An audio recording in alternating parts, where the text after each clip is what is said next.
श्री सद्गुरुदेव भगवान की जय। भगवान कहते हैं, जिस मनुष्य ने अपनी इंद्रियां, मन, बुद्धि को वश में कर लिया है, जो मोक्ष को ही अपना परम लक्ष्य मानता है और जिसकी इच्छा, भय तथा क्रोध नष्ट हो चुके हैं, वह मुनि वास्तव में सदा के लिए मुक्त है। जितेंद्रिय मनोबुद्धिर मुनिर्मोक्ष परायण विगतेच्छा भय क्रोधय सदा मुक्त एव सः।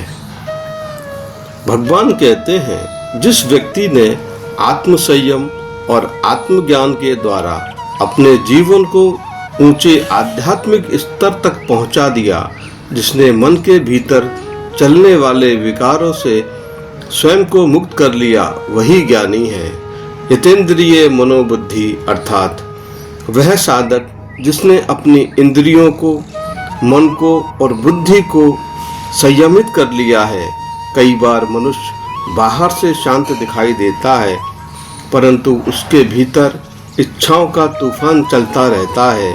इसलिए जब तक मनुष्य की चेतना विषयों की दासता से मुक्त नहीं हो जाती है, तब तक मन का शांत होना और बुद्धि का निर्मल होना असंभव है, क्योंकि बुद्धि ही दिशा निर्धारित करती है। बुद्धि यदि मलिन है, ग्रसित है, तो कर्म भी ऐसे ही होंगे। अतः बुद्धि को शुद्ध करना परम आवश्यक है। जब बुद्धि शुद्ध होगी तो मन स्वतः निर्मल हो जाएगा और मुनि बन जाता है, अर्थात मौन धारण हो जाता है। ये मौन वाणी का नहीं, मन का मौन, विचारों का मौन, बिल्कुल शांत और स्थिर मन मोक्ष परायण अर्थात मोक्ष की ओर उन्मुख हो जाता है। विगत इच्छा भय क्रोध है, अर्थात इच्छा से ही भय और क्रोध उत्पन्न होते हैं। अतः जब साधक ये समझ लेता है कि बाहरी वस्तुओं में स्थायी सुख नहीं है, तब इच्छाएं स्वतः क्षीण होने लगती हैं और इच्छा समाप्त होते ही भय भी समाप्त हो जाता है। भोक्तारम यज्ञ तपसाम सर्वलोक महेश्वरम सुहृदम सर्वभूतानाम ज्ञात्वा माम शांति मृच्छति।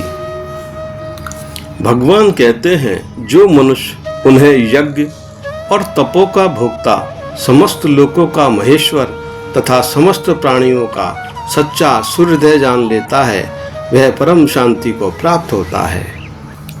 जब ये अनुभव हृदय से होता है तो सत्य मनुष्य की चेतना में उतर जाता है और उसका जीवन बदल जाता है।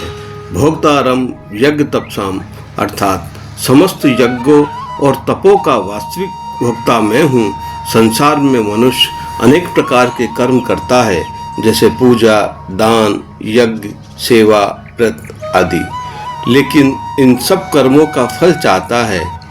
ये फल की चाहत उसे कर्म के बंधन में बांध देती है, लेकिन जब ईश्वर के प्रेम और प्रसन्नता के लिए ईश्वर के श्री चरणों में अर्पित कर देता है, तो वह साधना बन जाती है।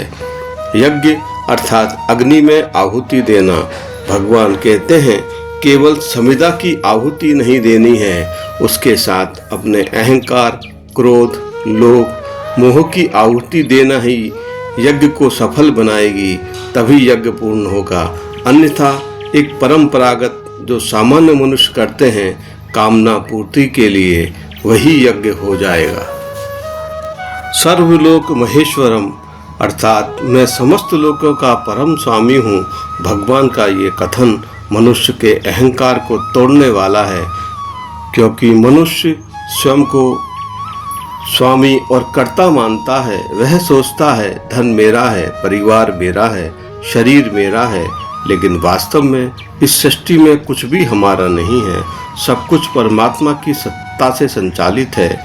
सूर्य का उदय होना, श्वास का आवागमन, पृथ्वी का घूमना, इनमें से किसी पर मनुष्य का नियंत्रण है। लेकिन जब मनुष्य ये समझ लेता है कि परमात्मा ही वास्तविक संचालक है, तब धीरे धीरे अहंकार कम हो जाता है, और जब ये विश्वास दृढ़ हो जाता है, तब वह सफलता असफलता दोनों अवस्था में समान रहता है। भगवान सभी प्राणियों के सच्चे हितैषी हैं।